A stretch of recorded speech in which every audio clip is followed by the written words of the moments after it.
Hello everyone, and welcome back to Deadly Destinations.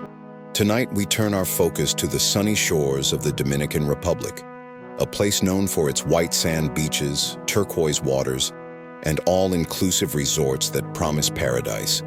This is the tragic story of the Gougeon family and the fatal food poisoning incident that claimed the lives of April and their young son, Oliver, in a case that continues to raise serious questions about international travel safety.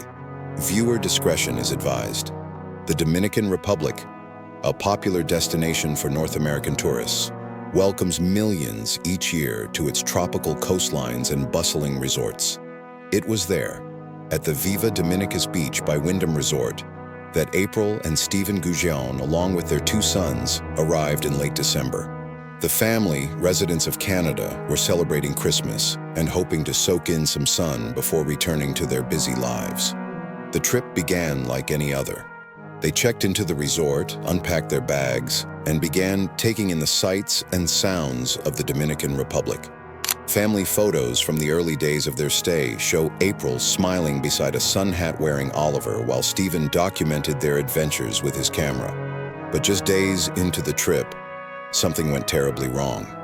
It started subtly. April mentioned a strange taste in the fruit juice she had with breakfast. That afternoon, Stephen reported feeling queasy, attributing it to sun exposure. But by nightfall, April was in bed writhing in pain. Her symptoms included a high fever, profuse sweating, and persistent vomiting. Oliver, who had shared several meals with his parents, began experiencing similar symptoms just hours later. He clutched his stomach as his body fought against the mysterious affliction. Stephen, the only one still semi-coherent, rushed to call the front desk. However, language barriers and a slow response delayed medical attention. By the time resort medics arrived, Oliver was semi-unconscious. April's breathing was labored, and she had developed a rash on her legs and arms, an ominous sign of systemic toxicity. Stephen, beginning to show symptoms himself, struggled to stay awake. They were transported to a local clinic, but the facility lacked the resources to handle the severity of their condition. Within hours, April passed away. Oliver followed shortly after. Stephen was placed under medical observation and eventually stabilized, making a full recovery, but not without carrying the scars of what he witnessed. The sudden passing shocked their family and Canadian authorities. Initial reports from the Dominican Republic attributed the deaths to natural causes. But the Gougeon family's loved ones weren't convinced. Their relatives later told Canadian media outlets they were a healthy, happy family.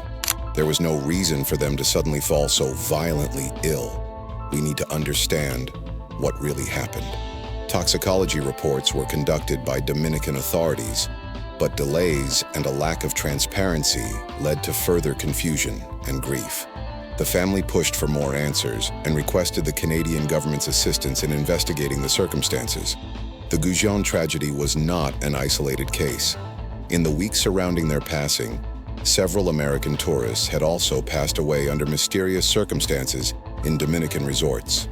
Many exhibited similar symptoms such as sudden illness. Other travelers at the same resort during that time recalled odd smells and poor food conditions. A fellow Canadian couple, vacationing the same week, described an overwhelming chemical smell in their room and strange-tasting drinks from the minibar.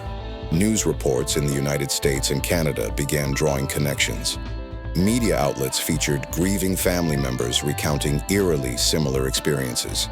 This pattern led to speculation that something more sinister, or at the very least, negligent, might be at play. The resort's front desk phone rang incessantly. Behind the polished counter, staff whispered nervously in Spanish. Medical personnel moved quickly but quietly. The area around the Gougeon's room was cordoned off. Guests watched from balconies as security led away carts of food and water bottles. Later, the resort issued a statement offering condolences, but maintained there was no foul play. The staff went back to smiling, but a heavy silence hung over the property. Back in Canada, the impact on the Gougeon family was devastating. April was described as a devoted mother who was kind, nurturing, and full of life. Oliver, just 7 years old, was the light of their lives. Known, for his curiosity and contagious laughter. In interviews, family and friends shared memories of backyard barbecues, hockey practices, and family movie nights. They were the kind of people you wanted as neighbors, one friend said. Always smiling, always ready to help. The double funeral drew hundreds of mourners. Flowers lined the pews. Photographs from the family's final vacation stood at the altar, a jarring contrast to the grief in the room.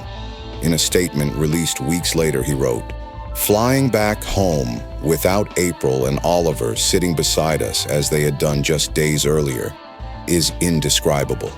The tragedy galvanized many Canadians to question the safety of foreign resorts. Travel forums were flooded with concerned posts. Travel insurance companies began re-evaluating their coverage policies. Lawmakers in Canada faced pressure to demand better transparency in international investigations involving Canadian citizens.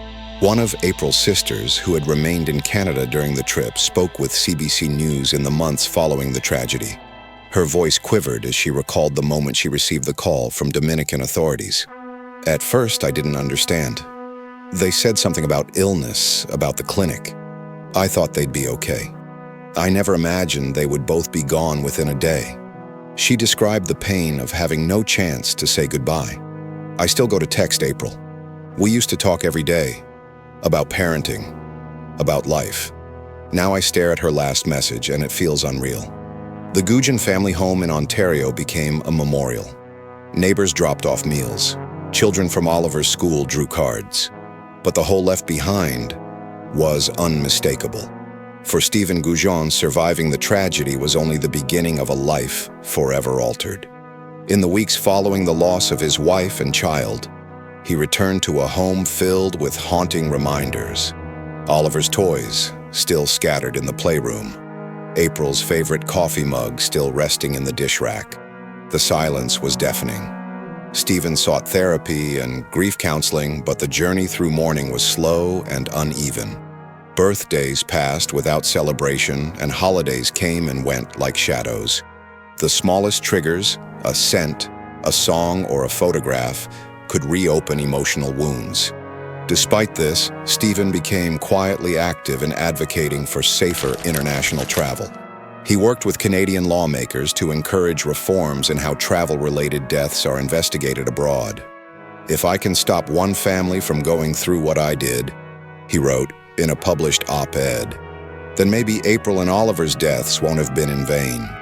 His life is now divided into two parts, before the trip and after. But through the pain, he clings to the memory of a smiling wife, a laughing son, and a love that endures even in absence. In the months that followed, the Dominican tourism industry saw a noticeable decline in bookings from North America. Several resorts ramped up health and safety measures, installing new filtration systems, offering more transparency about food and beverage sourcing, and conducting third-party audits. While some toxicology reports suggested potential pesticide exposure or tainted alcohol, no conclusive cause has been confirmed publicly for April and Oliver's deaths. The mystery remains unresolved. But for Stephen and the rest of the surviving family, closure may never come. Their tragedy is a sobering reminder of how quickly joy can turn to grief, how vacation brochures often gloss over hidden dangers, and how important it is for travelers to remain vigilant, even in paradise. Thank you for joining us on this emotional journey. If this story moved you, please like, share, and subscribe to Deadly Destinations, where we uncover the hidden tragedies behind some of the world's most beautiful places. Until next time, travel carefully, stay informed, and remember, even the most picturesque destinations can conceal the most devastating secrets.